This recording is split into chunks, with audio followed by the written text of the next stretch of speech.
Want to join us? Dr. Tracey Wilen is a prominent leader in the impact of technology on society, work, and career. She's from Stanford University, and she's authored 11 books, including her latest, which is Employed for Life, 21st Century Career Trends. She joins us this afternoon after appearing on CNN and Fox and CBS to talk about trends in employment in 2015. Dr. Wilen, welcome to the show. Good to have you here. Oh, thank you, Dave, and Happy New Year to you. And to you as well. So just we got a lot to get through here. Your new book, Employed for Life, 21st Century Career Trends. If somebody's looking at this right now going, well, I'm either unemployed or underemployed or just want to change jobs, what's the biggest thing they need to be paying attention to right now? Well, I think what people need to pay attention to is how the world has changed. Many people have been working in one firm for a long time. They may be going through a transition. They may be laid off. And then they find out that how resumes are created or how the job interview is conducted or even how firms are run today is much more digital and complex than in the past. So I think people need to keep on top of not only doing good work at work, but also how to keep themselves employed for life. Well, let's talk about some of these trends. It's kind of interesting to me because you obviously have an obsession with the number 3 here. You've got 3 workforce trends and 3 societal trends and 3 sector trends. Let's start with the workforce trends, of which there are 3 trends here as well. What are you looking at as you look at the workforce itself? What should people be paying attention to? Sure. So I look at trends that maybe other people don't naturally think of as opportunities for career changes or job opportunities. So the first one is millennials. 2015, I think, is a big year for millennials if they want to move into leadership roles. Our baby boomers are reaching 65 years old at a pace of 10,000 per day. Many are retiring, and the projections are we don't have enough people in Generation X to fill the slots, which means we have to go younger in the pipeline to 20 and 30-year-olds, which are millennials, and say, are you ready to take on leadership? I think millennials are. They're smart, they're technical, and if they're motivated and focused, they have a great opportunity in 2015. Hasn't that always kind of been the way of it, though? The younger people, workforce always seems to want to get younger. Is that really all that different from what it's been in the past? Actually, it has been. Many times corporations didn't start leadership initiatives until employees were in their 40s or older. And that caused a lot of frustration for people in lower ranks because they would have to wait their turn, so to speak.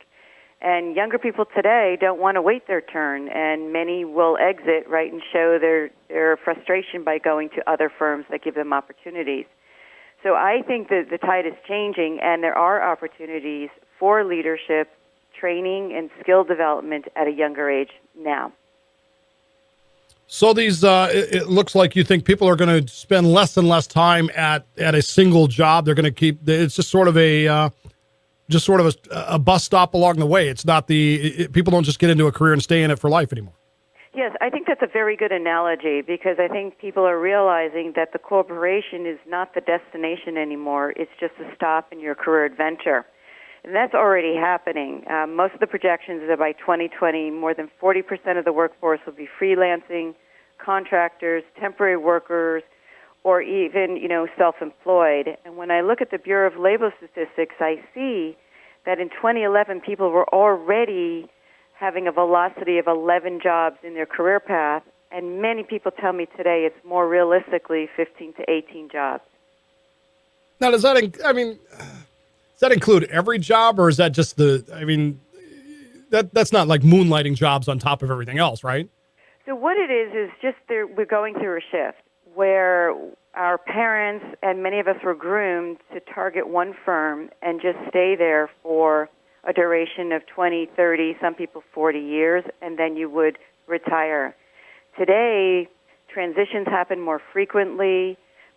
People are looking for skill development and experience development, and people are moving around, or firms are not just, in it for the longer haul as they used to be. And so as a result, people have different job stops and starts during their career. All right. Well, I guess that's something that's something that not just the employees are going to have to deal with. That's something employers are going to have to deal with too, isn't it?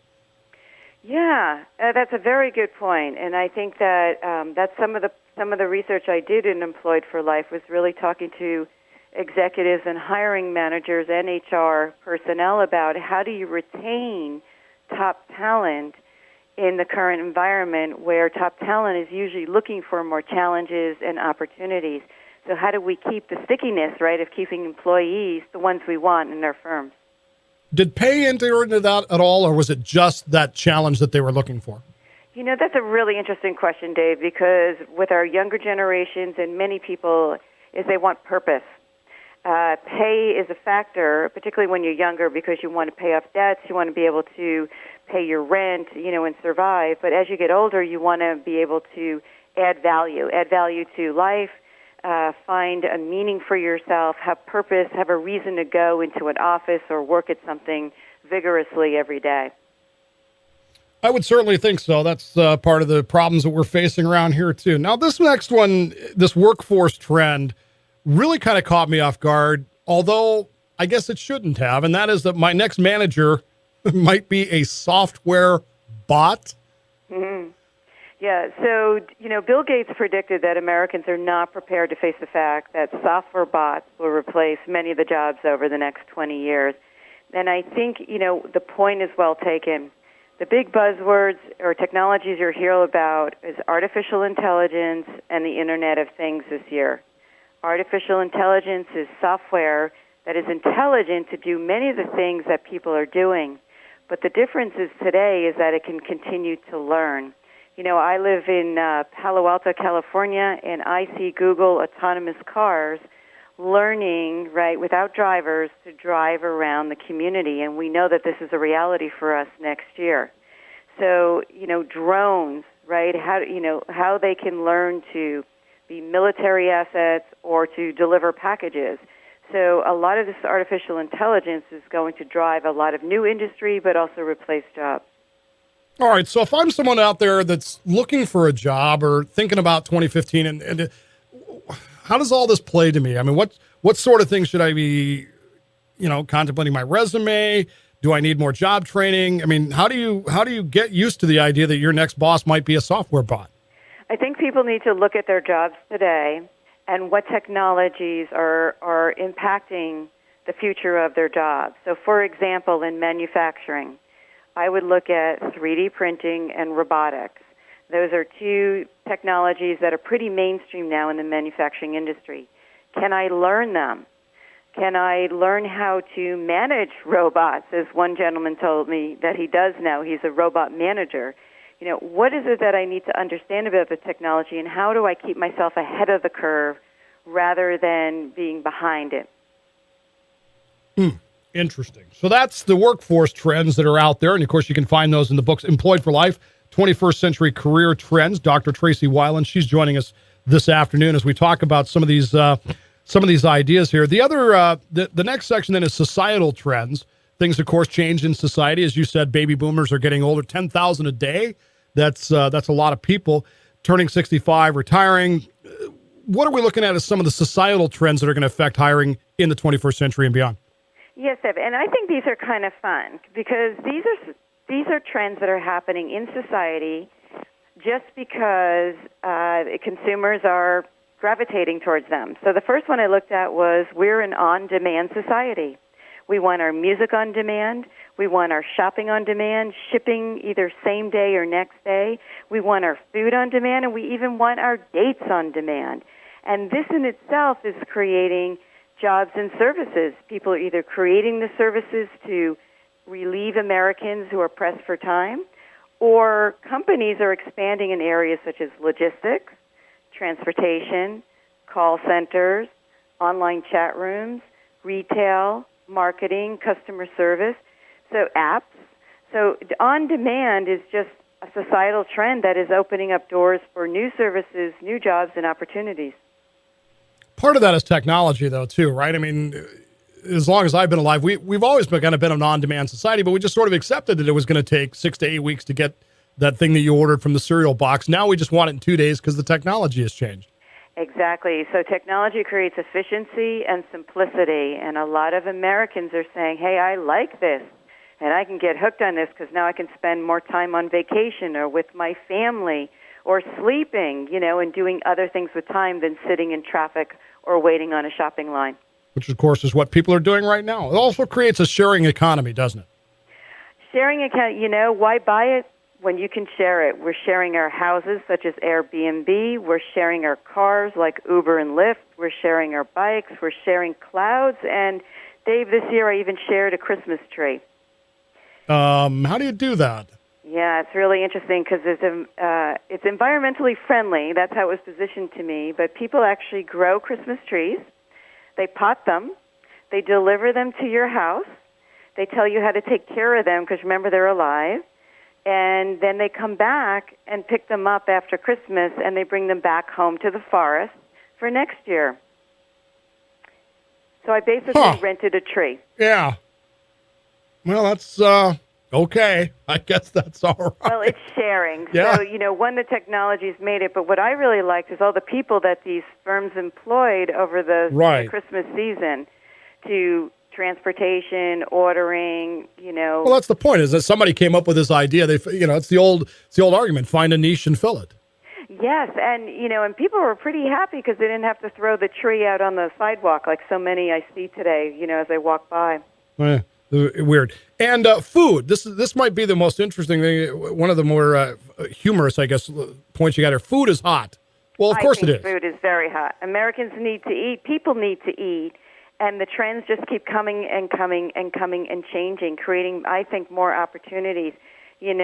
Organic food, gluten-free, vegetarian. Now we know things like quinoa or kale or Greek yogurt. And, oh, my goodness, the newest trend I was reading about this morning was butter in our coffee. So we just... Whoa, what the heck is that? Yeah. Butter in the coffee. It's one of these weight loss programs that their entrepreneurial person is trying to promote. Wow. But food creates a lot of things. There was a great article just last week talking about how we had the farmers markets, and then we had the farm to the fork. And now the farmers are in the cities making their own restaurants and actually doing incredibly well because it's unique foods, it's custom foods, and it's in new trends, and people just love it. And just think about it. Years ago, I grew up on meat and potatoes, and fast food was Burger King and McDonald's. And now I can get a gourmet meal delivered to my door for $9.95. It's incredible.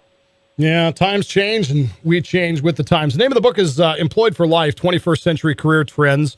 Dr. Tracey Wilen is with us. We just got a couple minutes here, so let's kind of zip through these last ones, which are the sector trends. Now, these are trends in particular sectors that might be of particular interest to people as they're getting ready to either start their career or get ready to their career. What do you see as the three big ones here?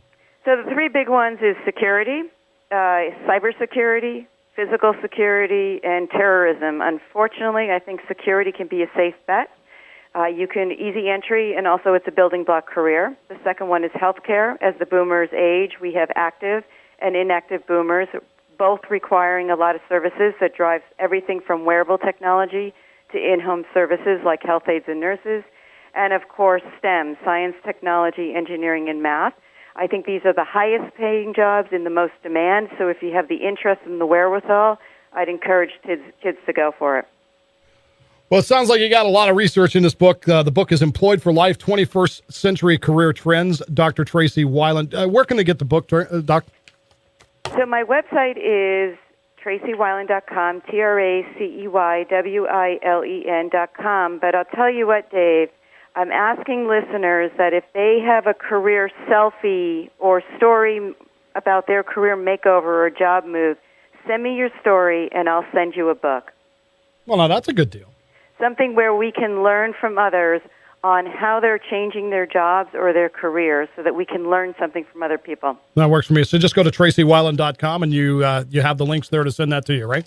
I do. I just want your story and your address, and we'll send you a book. Fantastic deal. Doc, thanks for the time today, and thanks for the encouragement for folks that are looking for jobs. Thank you very much, Dave. Happy New Year. Yeah, and to you as well. It's 5:30.